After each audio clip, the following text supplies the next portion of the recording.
ಯಾವುದೇ ಕಂಪನಿಗಳು ಅದರಲ್ಲಿ ಪಾರ್ಟಿಸಿಪೇಟ್ ಮಾಡಲಿಲ್ಲ. ನಾನು ಲಾಸ್ಟ್ ಟೈಮ್ ನಮ್ಮ ಕೆಲವು ರೈತರು ಇದನ್ನು ಗಮನಕ್ಕೆ ತಂದಿದ್ದರು, ಕೃಷಿ ಮಂತ್ರಿಗಳ ಅವರ ಗಮನಕ್ಕೆ ತಂದಿದ್ದೀನಿ. ಅದರಲ್ಲೂ ಕೂಡ ಈ ಸಹಕಾರಿ ಕ್ಷೇತ್ರದಲ್ಲಿ 500 ರೂಪಾಯಿ ಕಟ್ಟಿದವರಿಗೆ ಕೆಲವರಿಗೆಲ್ಲ ಇದು ಸಿಗುವಂಥದ್ದು ಆಗಲಿಲ್ಲ. ಅದನ್ನು ಈ ಸಲ ನೆಕ್ಸ್ಟ್ ಸೆಷನಲ್ಲಿ ಅದನ್ನು ಸಬ್ಜೆಕ್ಟನ್ನು ತೆಗಿತೇನೆ. ಖಂಡಿತ ಅದು ಸಿಗಬೇಕು. ರೀಟೆಂಡರ್ ಮಾಡುವಂಥ ಕೆಲಸ ಆಗ್ತದೆ. ಒಂದು ತಿಂಗಳ ಒಳಗೆ ಪುನಃ ಬೇರೆ ವಿಮಾ ಕಂಪನಿಗಳು ಬಂದು ಹಿಂದಿನ ಸಲ ಮಾಡಿದ ವಿಮಾ ಕಂಪನಿಗೆ ತುಂಬ ನಷ್ಟ ಆದ ಕಾರಣ ಈ ಸಲ ಯಾರೂ ಟೆಂಡರಲ್ಲಿ ಪಾರ್ಟಿಸಿಪೇಟ್ ಮಾಡಲಿಕ್ಕೆ ಮುಂದೆ ಬಂದಿಲ್ಲ. ಇನ್ನು ರೀಟೆಂಡರ್ ಮಾಡ್ತಾರೆ, ಹೊಸ ಸ್ವಲ್ಪ ಗೈಡ್ಲೈನನ್ನು ಚೇಂಜ್ ಮಾಡಿ. ಯಾಕಂತ ಹೇಳಿದರೆ 16,000 20,000 ಕಟ್ಟಿದವರಿಗೆ ವಿಮೆ ಅಂತ ಹೇಳಿಬಿಟ್ಟು 2-2.5 ಲಕ್ಷ ರೂಪಾಯಿವರೆಗೆ ಬರುವಂಥ ಸಂಗತಿ ಆಗಿದೆ. ಯಾವುದೇ ನಷ್ಟ ಕಡಿಮೆ ಇದ್ದರೂ ಆ ರೀತಿಯಾಗಿದೆ. ಆ ವಿಮಾ ಕಂಪನಿಗೆ ನಷ್ಟ ಅನುಭವಿಸಿದ ಕಾರಣ ಬಂದಿಲ್ಲ. ಮುಂದಿನ ದಿವಸ ಅದನ್ನು ಮಾಡುವಂಥ ಕೆಲಸ ಮಾಡ್ತೇವೆ. ಆದರೆ ಜೂನ್ 30 ಲಾಸ್ಟ್ ಡೇಟ್ ಅಂತ ಹೇಳ್ತಾ ಇದ್ದಾರೆ. ಅದನ್ನು ಎಕ್ಸ್ಟೆಂಡ್ ಮಾಡ್ಬೋದು. ಅಂದರೆ ಯಾವ ಟೆಂಡರ್ ಬರೋದೇ ಕಾರಣ ಯಾರು ವಿಮೆ ಮಾಡುವವರೇ ಇಲ್ಲದ್ರೆ ಜೂನ್ ಲಾಸ್ಟ್ ಡೇಟಿಗೆ ಹೇಗೆ ಮಾಡೋದು? ಆದರೆ ಇಲ್ಲಿಯ ಕೃಷಿ ಅಡಿಕೆ ಮತ್ತು ಕಾಳು ಮೆಣಸು ಅದಕ್ಕೆ ವಿಮೆ ಇಲ್ಲ, ಅದು ಉಳಿದದಕ್ಕೆ ಬಂದಿದೆ. ಹಾಗಾಗಿ ಇದು ಬರ್ತದಾ ಇಲ್ವಾ ಅನ್ನುವಂಥದ್ದು. ಅಡಿಕೆಯಲ್ಲೇ ಜಾಸ್ತಿ ಬೆಳೆಗಾರರು ಇರೋದು. ಈ ಅಡಿಕೆಯಲ್ಲಿ ಬೆಳೆಗಾರರಿಂದ ಜಾಸ್ತಿ ಅವರು ಕಂಪನಿಗಳು ಕೊಟ್ಟಿರೋದು ಅಡಿಕೆ ಬೆಳೆಗಾರರಿಗೆ. ಅದರಿಂದ ಅವರಿಗೆ ಅದಕ್ಕೆ ಯಾರು ಪಾರ್ಟಿಸಿಪೇಟ್ ಮಾಡಲಿಲ್ಲ. ಅದನ್ನು ಮಾಡುವಂಥ ಕೆಲಸ ಇನ್ನೊಂದು 15-20 ದಿವಸದಲ್ಲಿ ಮಾಡ್ತೀವಿ. ದಕ್ಷಿಣ ಕನ್ನಡ ಜಿಲ್ಲೆಯಲ್ಲಿ ಪಡಿತರ ಇದರಲ್ಲಿ ಕುಚಲಕ್ಕಿ ಬೇಕು ಅನ್ನುವಂಥ ಬೇಡಿಕೆ ಇದೆ.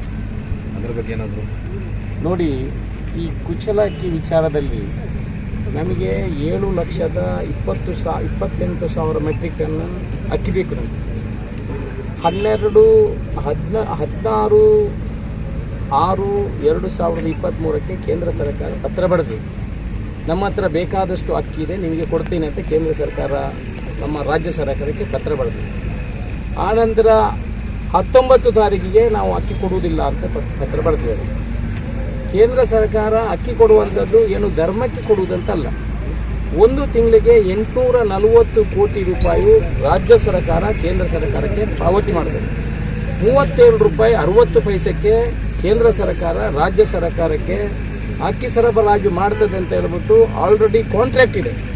On that contract basis central government is supplying the rice to the state government. 10,080 ಕೋಟಿ ವರ್ಷಕ್ಕೆ ರಾಜ್ಯ ಸರ್ಕಾರ ಕೇಂದ್ರ ಸರ್ಕಾರಕ್ಕೆ ಪಾವತಿ ಮಾಡ್ತದೆ. ಇದರಲ್ಲಿ ಏನಿಲ್ಲ, ನಾವು ಬೇರೆ ರಾಜ್ಯಗಳಿಗೆ ಹೊಸ ಟೆಂಡರನ್ನು ಕರೆದಿದ್ದಾರೆ. ಈಗ ಪಂಜಾಬ್ ಕೊಡ್ತದೆ ಅಂತ ಹೇಳಿದರೆ ಪಂಜಾಬ್ 2 ರೂಪಾಯಿ ಕೆಜಿಗೆ ಜಾಸ್ತಿ ಮಾಡಿದ್ದಾರೆ. ಅವರ ಟೆಂಡರಲ್ಲಿ 2 ರೂಪಾಯಿ ಜಾಸ್ತಿ ಇದೆ. ಬೇರೆ ಬೇರೆ ರಾಜ್ಯಗಳು ಅಕ್ಕಿ ಕೊಡುವಂಥ ಕೇಂದ್ರೀಯ ಭಂಡಾರದಿಂದ ಕೊಡುವಂಥ ನಾವು ಕೇಳುವಂಥ ಕೆಲಸವನ್ನು ರಾಜ್ಯ ಸರ್ಕಾರ ಮಾಡಿದೆ. ಬಹುಶಃ ಒಂದು 2-3 ದಿವಸಗಳಲ್ಲಿ ಅದನ್ನು ಸರಿಪಡಿಸುವಂಥ ವ್ಯವಸ್ಥೆ ಆಗ್ತದೆ. ಕೇಂದ್ರ ಸರ್ಕಾರದಲ್ಲಿ ಬೇಕಾದಷ್ಟು ಅಕ್ಕಿ ಇದೆ.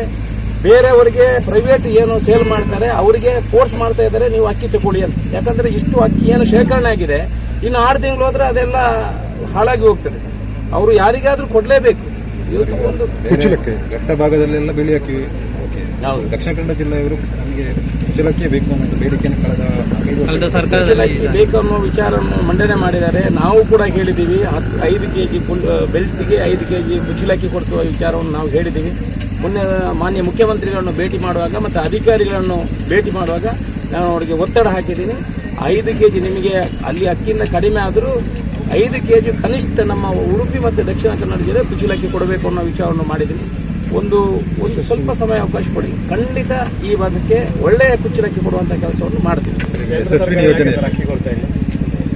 ಕೇಂದ್ರ ಸರ್ಕಾರ ಯಾಕೆ ಅಂತ ಹೇಳಿದ್ರೆ ನೋಡಿ, ಕೆಲವು ವಿಚಾರಗಳು ಒಮ್ಮೆ ಅವರೇ ಪತ್ರ ಬರೆದಿದ್ದಾರೆ, ನಮ್ಮ ಹತ್ರ ಅಕ್ಕಿ ಇದೆ, 3 ದಿವಸ ನಂತರ ಅಕ್ಕಿ ಕೊಡಲಿಕ್ಕೆ ಆಗೋದಿಲ್ಲ ಅಂತ ಬರೆದಿದ್ದಾರೆ. ಅದು ನನಗೆ ಕೇಳಿದರೆ ಅದು ರಾಜಕೀಯ ಅಂತ ಹೇಳ್ಬೋದು. ಅದು ನೀವು ಅವ್ರ ಹತ್ರನೇ ಕೇಳಿದರೆ, ಯಾರಾದರೂ ಕೇಂದ್ರದ ಸಂಸದರ ಹತ್ರ ಕೇಳಬೇಕು, ಯಾಕೆ ನೀವು ಅಕ್ಕಿ ಕೊಡೋದಿಲ್ಲ, ರಾಜ್ಯಕ್ಕೆ ಯಾಕೆ ಕೊಡುವುದಿಲ್ಲ. ಈ ಭಾಗದ ಸಂಸದರು ಇರ್ತಾರೆ, ಮಂತ್ರಿಗಳು ಇದ್ದಾರೆ, ಈ ಭಾಗಕ್ಕೊಂದು ಸಂಸದರು ಇರ್ತಾರೆ, ಒಬ್ಬರು ಮಂತ್ರಿ ಇದ್ದಾರೆ. ಇವ್ರ ಹತ್ರ ಅವರು ರಾಜ್ಯ ಕರ್ನಾಟಕ ರಾಜ್ಯ ಅಂತ ನೋಡಬೇಕು, ಯಾಕೆ ಕೊಡೋದಿಲ್ಲ. ಅಕ್ಕಿಯಲ್ಲಿ ಊಟ ಮಾಡೋದ್ರಲ್ಲಿ ರಾಜಕೀಯ ಮಾಡೋದು ಒಳ್ಳೆಯದಲ್ಲ. ಯಾರು ಊಟ ಕೊಡೋದಿದ್ರೆ ಏನಾದರೂ ಆ ಕಡೆ ರಾಜಕೀಯ ಮಾಡೋದ್ರಲ್ಲಿ ಮಾಡಬೇಕು. ಊಟ ಮಾಡೋದ್ರಲ್ಲಿ ರಾಜಕೀಯ ಮಾಡಿದರೆ ಅದು ನಮಗೂ ಒಳ್ಳೆಯದಲ್ಲ, ಅವರಿಗೂ ಒಳ್ಳೆಯದಲ್ಲ ಅಂತ ನನ್ನ ಭಾವನೆ. ಸರಿಗೆ ಯಶಸ್ವಿನಿ ಯೋಜನೆಯಲ್ಲಿ ಪುತ್ತೂರು ತಾಲೂಕಿನಲ್ಲಿ 30,000 ಜನ ನೋಂದಣಿ ಮಾಡಿದ್ದಾರೆ. ಆದರೆ ಯಾವುದೇ ಒಂದು ಆಸ್ಪತ್ರೆಯಲ್ಲಿ ಯಶಸ್ವಿನಿ ಯೋಜನೆಯಲ್ಲಿ ಚಿಕಿತ್ಸೆ ಸಿಗ್ತಾಗಿದೆ. ನೋಡಿ, ಈ ಮೊದಲು ಯಶಸ್ವಿ ಯೋಜನೆಯಲ್ಲಿ ಏನಾಗಿದೆ ಅಂತ ಹೇಳಿದ್ರೆ, ಎಲ್ಲ ಆಸ್ಪತ್ರೆಗಳಿಗೂ ನಾನು ಉದಾಹರಣೆಗೆ ಹೇಳಬೇಕಿದ್ರೆ TMC 28 ಕೋಟಿ ರೂಪಾಯಿಯನ್ನು ಪೆಂಡಿಂಗ್ ಇಟ್ಟಿದ್ದಾರೆ. ಸರ್ಕಾರ, ಈ ಹಿಂದಿನ ಸರ್ಕಾರ ಯಶಸ್ವಿ ಯೋಜನೆಯಲ್ಲಿ ಯಾವ ಆಸ್ಪತ್ರೆಗಳಿಗೆ ಏನು ಅಲ್ಲಿ ಪೇಷಂಟ್ಗಳು ಇದು ಮಾಡಿದ್ದಾರೆ, ಆರೋಗ್ಯ ತಗೊಂಡಿದ್ದಾರೆ, ಅವರು ಮೆಡಿಕಲ್ ಬೆನಿಫಿಟ್ ತಗೊಂಡಿದ್ದಾರೆ, ಅವರಿಗೆ ದುಡ್ಡು ಕೊಡುವಂಥ ಕೆಲಸವನ್ನು ಮಾಡಲಿಲ್ಲ. ಬೇರೆ ಬೇರೆ ಆಸ್ಪತ್ರೆ, ಒಂದು ಆಸ್ಪತ್ರೆ 22 ಕೋಟಿ ಆದರೆ ಬಾಕಿ ಆಸ್ಪತ್ರೆಗಳು ಅವ್ರು ಹೇಗೆ ಆಸ್ಪತ್ರೆ ನಡೆಸ್ತಾರೆ? ಅದಕ್ಕೆ ಯಾರೂ ಈ ಸಲ ಪ್ಯಾನಲಲ್ಲಿ ಅವರು ಉಟ್ಕೊಂಡಿಲ್ಲ, ನಾವು ಪ್ಯಾನಲಲ್ಲಿ ಬರುವುದಿಲ್ಲ, ನಾವು ಹೊರಗಡೆ. ಮಣಿಪಾಲ್ ಕೂಡ ಹೊರಗೆ ಬಂದಿದೆ, ಇಲ್ಲಿ ಫಾದರ್ ಮುಲ್ಲಾಸ್ ಮಾತ್ರ ಒಂದಿದೆ, ಬೇರೆ ಯಾವ ಆಸ್ಪತ್ರೆಗಳು ಇಲ್ಲ. ನಾವು ಈ ಸಲ ಹೇಳಿದ್ದೀವಿ, ಅದು ಹಿಂದಿನವರು ಮಾಡಿದಂಥ ತಪ್ಪು, ಅದನ್ನು ನಾವು ಆಸ್ಪತ್ರೆಯವರ ತಪ್ಪು ಅಂತ ಹೇಳಲಿಕ್ಕೆ ಆಗೋದಿಲ್ಲ. ಅವರಿಗೆ ದುಡ್ಡು ಪೆಂಡಿಂಗ್ ಇಟ್ಟರೆ ಅವ್ರು ಹೇಗೆ ಕೊಡ್ತಾರೆ? ಜನ ಹೋಗಿ ಅಲ್ಲಿ ಪಡೆದಾಡುವಂಥ ಪರಿಸ್ಥಿತಿ ಬಂದಿದೆ. ನಾವು ಈಗ ಮುಖ್ಯಮಂತ್ರಿಗೆ ಹೇಳಿದ್ದೀವಿ, ಅದು ಅವರ ಬಾಕಿ ಇರುವುದನ್ನು ಇಮಿಡಿಯೇಟ್ ಸೆಟಲ್ಮೆಂಟ್ ಮಾಡಿ ಆದಷ್ಟು ನಮ್ಮ ಪುತ್ತೂರಿನಲ್ಲಿ ಕೂಡ 1-2 ಹಾಸ್ಪಿಟ್ಲನ್ನು ಸೇರಿಸಬೇಕು ಅಂತ ನಾನು ಪತ್ರ ಕೊಟ್ಟಿದ್ದೀನಿ. ಅದನ್ನು ಮಾಡುವಂಥ ಕೆಲಸ, ಅದು ಮಾಡಲೇಬೇಕು, ಅದು ಮಾಡುವಂಥ ಕೆಲಸ ಮಾಡ್ತೀವಿ.